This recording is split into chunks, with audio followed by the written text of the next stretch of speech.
Quels sont les éléments qui composent votre plan de financement? Ça, c'est peut-être la question que vous vous posez si vous achetez pour la première fois. Donc, je vais tout vous montrer, et cette fois-ci, ce sera pour de l'achat dans l'ancien, sans travaux, que ce soit pour un appartement ou une maison. C'est parti. Bonjour, c'est Jean-Yves Toul de Meilleurtaux à Saint-Sébastien-sur-Loire. J'espère que vous allez bien. Donc, je suis courtier en prêt immobilier. Aujourd'hui, on va s'intéresser au plan de financement. Alors, généralement, quand on achète un bien, il faut se focaliser vraiment sur le plan de financement en amont. Pourquoi? Parce que ça vous permet de connaître votre capacité d'emprunt. Vous aurez donc deux colonnes. Une colonne de gauche, votre besoin en financement, et une colonne à droite qui sera votre financement, à proprement parler. On découvre ça tout de suite en images.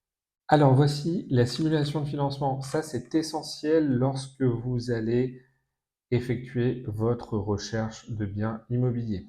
Avant de vous lancer, il est important de me consulter, comme ça on met en place ce plan de financement. Alors vous allez voir, il y a deux colonnes. Colonne de gauche, votre besoin en financement. Colonne de droite, le plan de financement. Alors on se focalise sur la colonne de gauche dans un premier temps. Vous avez le montant estimé de l'acquisition, ici 170 000, qui correspond au montant net vendeur. Vous allez avoir ensuite donc, les frais d'agence immobilière, donc les honoraires de l'agence immobilière si le bien est commercialisé, là en l'occurrence par exemple 10 000. Vous allez ensuite, idem, avoir cette fois-ci le notaire à régler pour la signature de l'acte authentique. Donc ici 13 480 par exemple. Et enfin, les frais de garantie, ça c'est important de s'arrêter sur ce point-là précisément, c'est la garantie que va prendre la banque pour assurer à minima le risque en cas d'impayé.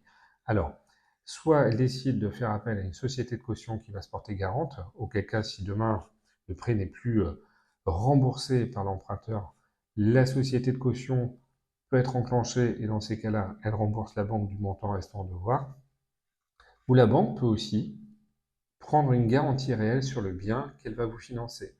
Donc ça peut être une hypothèque, un privilège de prêteur de denier, là en l'occurrence dans l'ancien. Donc elle va se garantir sur le bien.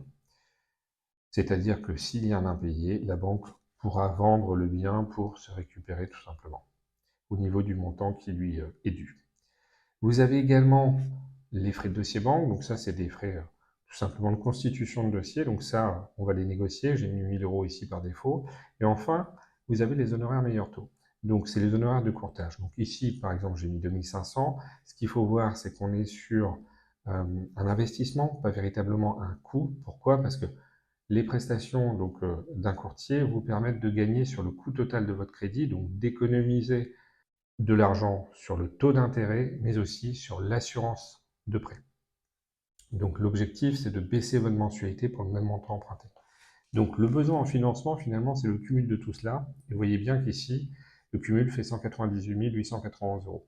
Et dans la colonne de droite, vous avez votre apport. Ça, c'est le montant, si vous voulez, que vous injectez au projet en complément du prêt que la banque va vous octroyer. Et vous avez ensuite la durée. Ici, 300 mois, donc ça équivaut à 25 ans. Et vous avez votre mensualité avec assurance qui est mentionnée à titre d'information. Ce qu'il faut retenir, c'est que ce plan de financement, il est essentiel avant d'effectuer vos démarches. C'est primordial. Sans ça, finalement, vous allez potentiellement visiter des biens que vous ne pourrez pas acheter. Donc pour votre projet immobilier, vous savez quoi faire. N'hésitez pas à me contacter, mes coordonnées sont juste ici, mon téléphone, mon mail. Si vous avez des questions, n'hésitez pas à les indiquer en commentaire. Si vous souhaitez directement me contacter, n'hésitez pas non plus, via mail ou par téléphone, je suis à votre disposition pour vous renseigner sur le prêt immobilier et vous négocier les meilleures conditions de financement. J'en profite donc pour vous souhaiter une excellente journée. N'hésitez pas à vous abonner. À très bientôt.